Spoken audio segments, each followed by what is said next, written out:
ರೈತ ದೇಶದ ಬೆನ್ನೆಲುಬು, ಅನ್ನದಾತನಿಲ್ಲದೆ ಹೋದ್ರೆ ಬದುಕು ಕಷ್ಟ ಅನ್ನುವುದೆಲ್ಲ ಎಲ್ಲರಿಗೂ ಗೊತ್ತಿರುವ ಭಾಷಣ. ಆದರೆ ಇದೇ ರೈತನಿಗೆ ಸಿಗಬೇಕಾದ ಸೌಲಭ್ಯಗಳನ್ನು ನೀಡುವಲ್ಲಿ ಮಾತ್ರ ನಮ್ಮ ವ್ಯವಸ್ಥೆ ಸ್ಪಂದಿಸುವುದೇ ಇಲ್ಲ. ಅದರಲ್ಲೂ ಕೂಡ ತೋಟಗಾರಿಕೆ ಮತ್ತು ಕೃಷಿ ಇಲಾಖೆಯ ಅಧಿಕಾರಿಗಳದ್ದು ರೈತರಿಗೆ ಸ್ಪಂದಿಸುವಾಗ ದಪ್ಪ ಚರ್ಮ. ಅವರಿಗೆ ಕಿವಿಯೂ ಕೇಳಿಸೋದಿಲ್ಲ, ಕಣ್ಣು ಕಾಣಿಸೋದಿಲ್ಲ. ಇದಕ್ಕೊಂದು ಬೆಸ್ಟ್ ಎಕ್ಸಾಂಪಲ್ ಕುಷ್ಟಗಿ ತಾಲೂಕಿನ ಕೃಷಿ ಇಲಾಖೆಯ ಅಧಿಕಾರಿಗಳ ವರ್ತನೆ. ಇದೀಗ ಕುಷ್ಟಗಿ ತಾಲೂಕಿನ ಕೃಷಿ ಅಧಿಕಾರಿಗಳ ನಿರ್ಲಕ್ಷ್ಯಕ್ಕೆ ಮಹಿಳೆಯೊಬ್ಬರು ಸರಿಯಾಗಿಯೇ ಮದ್ದು ಅರೆದಿದ್ದಾರೆ.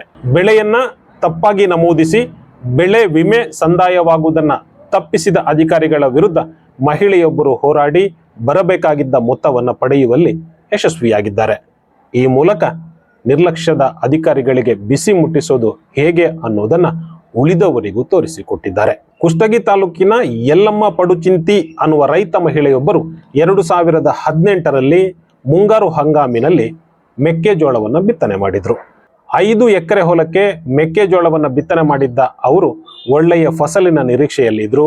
ಆದ್ರೆ ಬಿತ್ತಿದ 2 ತಿಂಗಳಲ್ಲಿ ಬೆಳೆ ಕೈಕೊಟ್ಟಿತ್ತು. ಮಳೆಯ ಅಭಾವದಿಂದ ಮೆಕ್ಕೆಜೋಳ ಕೃಷಿ ಒಣಗಿ ಹೋಯಿತು.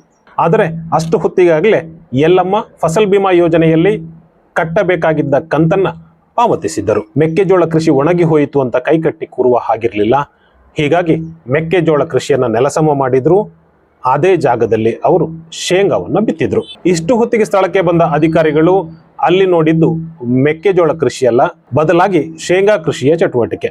ಹೀಗಾಗಿ ಬೆಳೆ ವಿಮೆ ಸಂದಾಯ ಮಾಡುವ ಆ್ಯಪ್ ಏನಿದೆಯೋ ದರ್ಶಕ್ ಆ್ಯಪ್, ಅದರಲ್ಲಿ ಇಡೀ ಕೃಷಿಯನ್ನ ಅವರು ಶೇಂಗಾ ಎಂದು ನಮೂದಿಸಿದ್ದಾರೆ.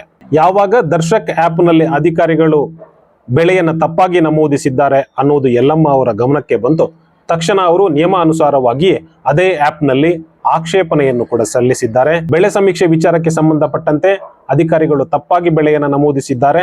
ಹೀಗಾಗಿ ಸರಿಯಾದ ಬೆಳೆಯನ್ನು ನಮೂದಿಸುವಂತೆ ಈ ಆಕ್ಷೇಪಣೆಯ ಮೂಲಕ ಅವರು ಮನವಿಯನ್ನ ಸಲ್ಲಿಸಿದ್ದಾರೆ. ಆದರೆ ಅಧಿಕಾರಿಗಳು ಈ ಆಕ್ಷೇಪಣೆಯ ಬಗ್ಗೆ ಗಮನವನ್ನೇ ಹರಿಸಲಿಲ್ಲ. ಬದಲಾಗಿ ತಮ್ಮ ಪಾಡಿಗೆ ತಾವಿದ್ರು. 10 ಬಾರಿ ಯಲ್ಲಮ್ಮ ಅವರು ಈ ವಿಚಾರದಲ್ಲಿ ಫಾಲೋ ಅಪ್ ಮಾಡಿದ್ರು ಕೂಡ ಅಧಿಕಾರಿಗಳದ್ದು ಅದೇ ನಿರ್ಲಕ್ಷ್ಯ ಧೋರಣೆ ಮುಂದುವರೆದಿತ್ತು. ಈ ನಡುವೆ 2018ರಲ್ಲಿ ಮುಂಗಾರು ಕೈಕೊಟ್ಟ ಕಾರಣದಿಂದಾಗಿ ಮೆಕ್ಕೆಜೋಳಕ್ಕೂ ಕೂಡ ವಿಮೆಯನ್ನ ವಿತರಿಸುವಂತೆ ಆದೇಶವಾಯಿತು. ಮೆಕ್ಕೆಜೋಳ ಬೆಳೆದ ಸಾಕಷ್ಟು ರೈತರಿಗೆ ಹಣವೂ ಕೂಡ ಸಂದಾಯವಾಯಿತು. ಆದರೆ ಯಲ್ಲಮ್ಮ ಅವರಿಗೆ ಮಾತ್ರ ಬಿಡಿಗಾಸು ಕೂಡ ಬರಲಿಲ್ಲ. ಈ ಸಂಬಂಧ ವಿಮಾ ಕಂಪನಿಯನ್ನ ಸಂಪರ್ಕಿಸಿದ್ರೆ ನೀವು ಬೆಳೆದ ಬೆಳೆ ಮತ್ತು ಇಲ್ಲಿ ದಾಖಲಾಗಿರುವ ಬೆಳೆ ಎರಡೂ ಕೂಡ ಬೇರೆ ಬೇರೆಯಾಗಿದೆ, ಹೀಗಾಗಿ ಪರಿಹಾರ ಕೊಡೋದಕ್ಕೆ ಸಾಧ್ಯವಿಲ್ಲ, ವಿಮಾ ಕಂತನ್ನ ಮಾತ್ರ ಹಿಂತಿರುಗಿಸಬಹುದು ಅನ್ನುವಂಥದ್ದು ವಿಮಾ ಕಂಪನಿಯ ಉತ್ತರವಾಗಿತ್ತು.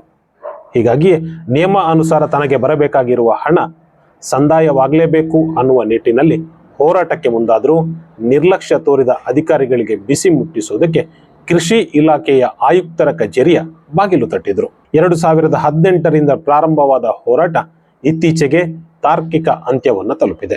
ಕೃಷಿ ಇಲಾಖೆಯ ಆಯುಕ್ತರಿಗೆ ಯಲ್ಲಮ್ಮ ಅವರ ಮನವಿಯಲ್ಲಿ ಅರ್ಥವಿದೆ ಅನ್ನೋದು ಗೊತ್ತಾಗಿದೆ, ಸತ್ಯಾಂಶವಿದೆ ಅನ್ನೋದು ಅರಿವಾಗಿದೆ. ಹೀಗಾಗಿ ತನಿಖೆಯನ್ನು ಮುಕ್ತಾಯಗೊಳಿಸಿರುವ ಆಯುಕ್ತರು ಕುಷ್ಟಗಿ ತಾಲೂಕಿನ ಕೃಷಿ ತಾಂತ್ರಿಕ ಸಮಿತಿಯ ತಪ್ಪುಗಳನ್ನು ಎತ್ತಿ ತೋರಿಸಿದ್ದಾರೆ.